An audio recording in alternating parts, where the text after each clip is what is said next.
Lord Krishnan my all sweet dear student, प्यारे विद्यार्थियों, now we discuss about weight. The weight of an object equals the magnitude of the gravitational force acting on the object. Weight means होता है भार. An object equal, भार जो है किसी object के बराबर होगा. Magnitude of the gravitational force acting on the object, यानी कि उस ऑब्जेक्ट पर कितने मैग्नीट्यूड का ग्रेविटेशनल फोर्स वर्क कर रहा है. यानी कि यहाँ पर आपका जो ऑब्जेक्ट है उसकी ग्रेविटी कितनी है, ग्रेविटेशनल फोर्स कितना है, वही उसका भार होगा, वही उसका वेट होगा. Weight and mass are fundamental difference quantity. ये दोनों की दोनों डिफरेंट क्वांटिटी हैं. Mass is an intrinsic property of matter. Mass जो है इंट्रिंसिक प्रॉपर्टी है किसी भी मैटर की. Whereas weight is a force, जबकि वेट क्या है, एक फोर्स है. That result from the action of gravity on matter. कहीं ना कहीं यह मैटर की ग्रेविटी पर डिपेंड करता है ना. It measures low strongly gravity exert pull on that matter. Your mass, the material content of your body always remain the same, but weight change in force of gravity. यानी कि wait पूरी तरह से gravity पर depend करता है, हर जगह change होता रहता है. हम अपने भारत में ही अगर बात करें तो जम्मू कश्मीर की पहाड़ियों पर आपका वेट अलग होगा, और वहीं आप साउथ में आइसलैंड के पास आपका वेट अलग होगा, है ना.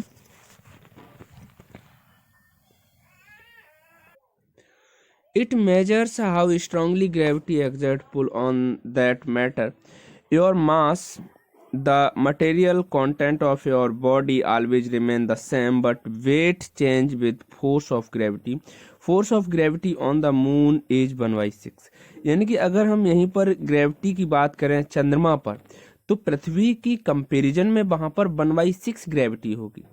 यदि यहाँ पर आपका वेट 30 केजी का है तो आप 6 से डिवाइड कर दीजिए, है ना, 5 केजी, यानी कि चंद्रमा पर आप 5 केजी के रह जाएंगे. तो कहाँ पर अंतर हुआ, कहाँ पर डिफरेंट हुआ?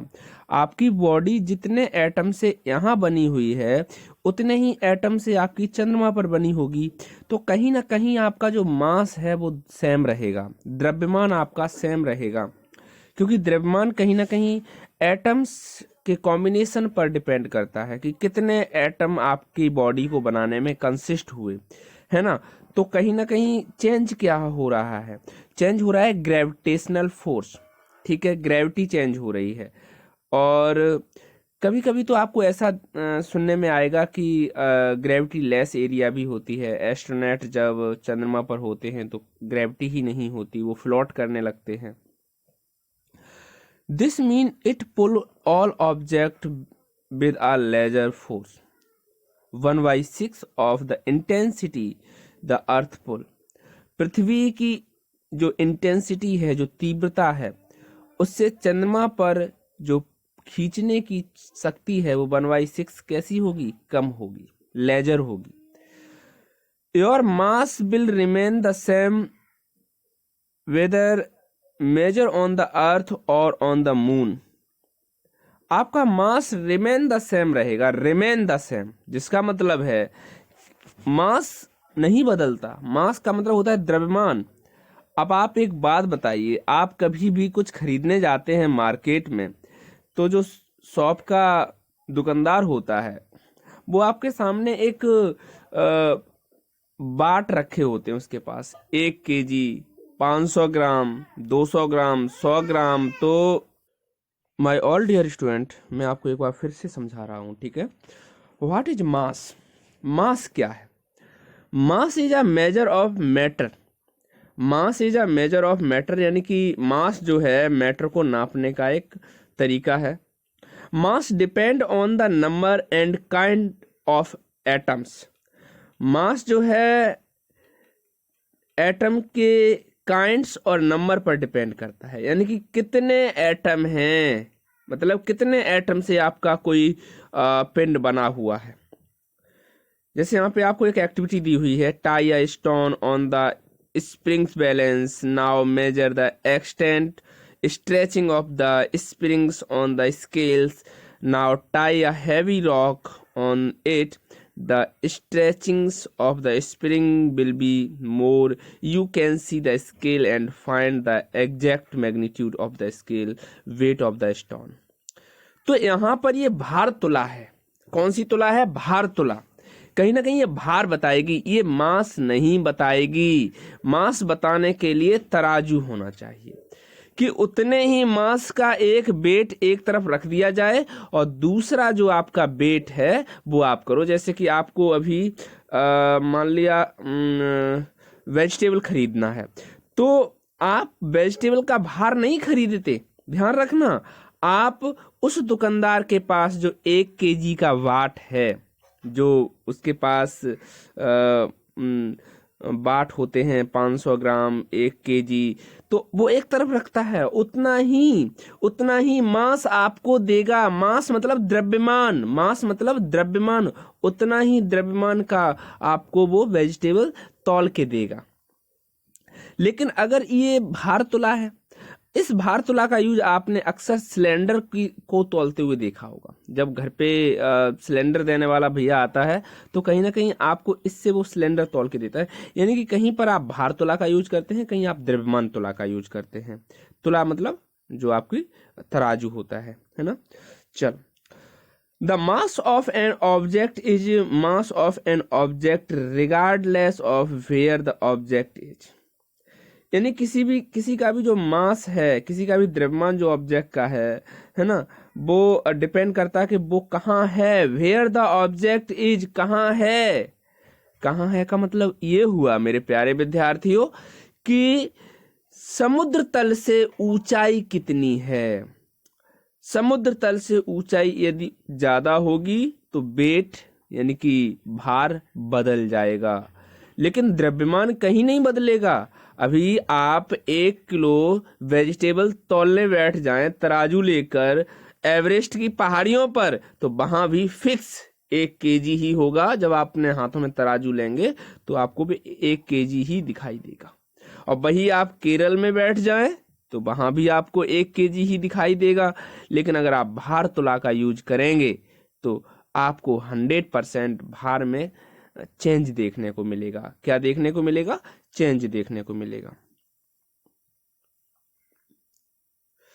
When you weigh an object using a spring balance, you measure the Earth's gravitational pull on the object.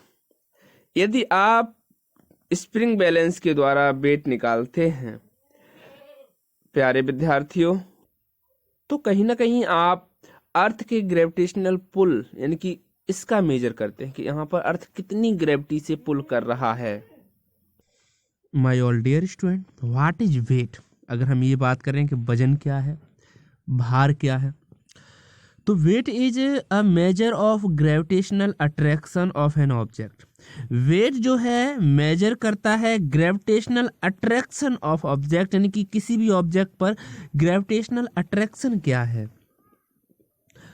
Wait depend on where's the object is, मतलब वेट ये बताएगा कि ऑब्जेक्ट कहाँ है।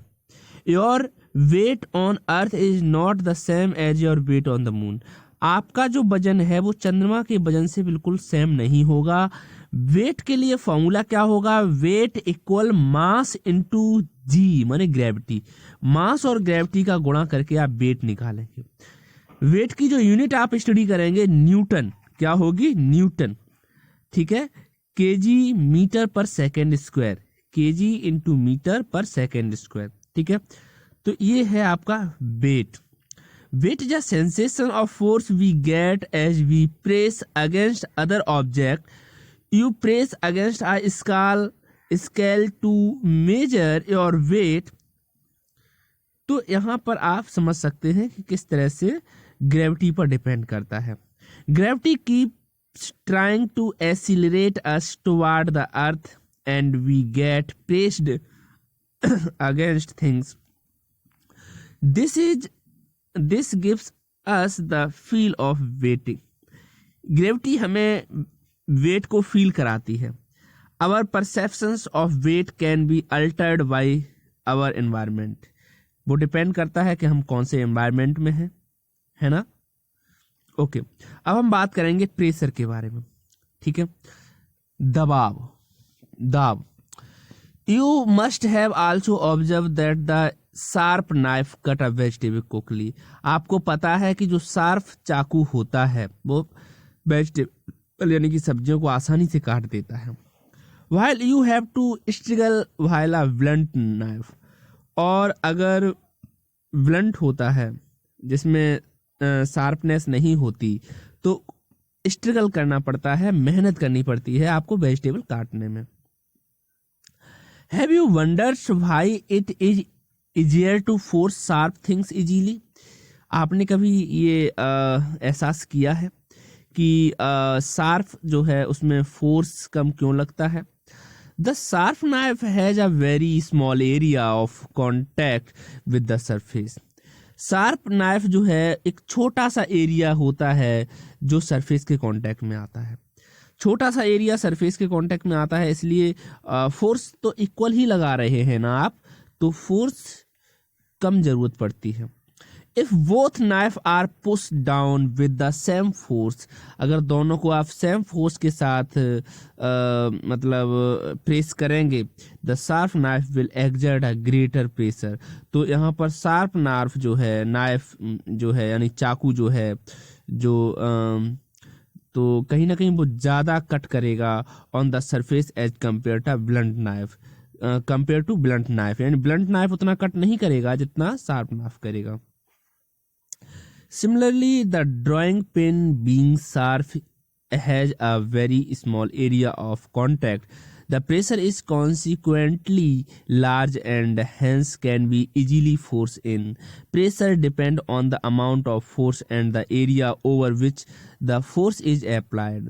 The more the force, the more the pressure. जितना ज़्यादा force उतना ज़्यादा pressure. However, the bigger the area, यानी कि अगर एरिया बड़ा है, लेजर इन प्रेशर, तो प्रेशर कम लगेगा। आपने देखा है कि ऊंट को रेगिस्तान का जहाज क्यों कहते हैं? क्योंकि ऊंट के पैर फ्लैट होते हैं, गद्दीदार होते हैं, एक बड़ी एरिया को कांटेक्ट में लेते हैं, इसलिए आसानी से रेत में नहीं धंसते, और इसीलिए हम कहते हैं कि जो ऊंट है वो मरुस्थल का किंग होता है ना। Pressure is directly proportional to the force and inversely proportional to the area of the contact. अगर हम प्रेशर की बात करें, दबाव की बात करें, तो ये डायरेक्टली प्रोपोर्शनल होता है, डायरेक्टली निर्भर करता है किस पर? फोर्स पर डायरेक्टली निर्भर करता है। और इनवर्सली प्रोपोर्शनल इनडायरेक्टली किस पर निर्भर करता है? एरिया ऑफ कांटेक्ट, कितने एरिया में कांटेक्ट में आ रहा है ना। तो आप यहाँ पे देख सकते हैं कि एक स्मॉल एरिया है, यहाँ पर नुकीली पेन है, और यहाँ पर एक लार्ज एरिया है, तो और सेम फोर्स अगर हम लगा दें तो आपका ये जो शार्प नाइफ है ये ज़्यादा कट करेगा कंपेयर टू ब्लंट नाइफ की, ठीक है।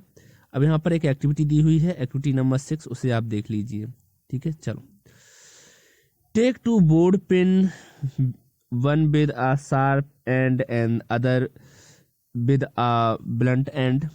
Try pressing both into a piece of thick cardboard, which are pieces the cardboard more easily.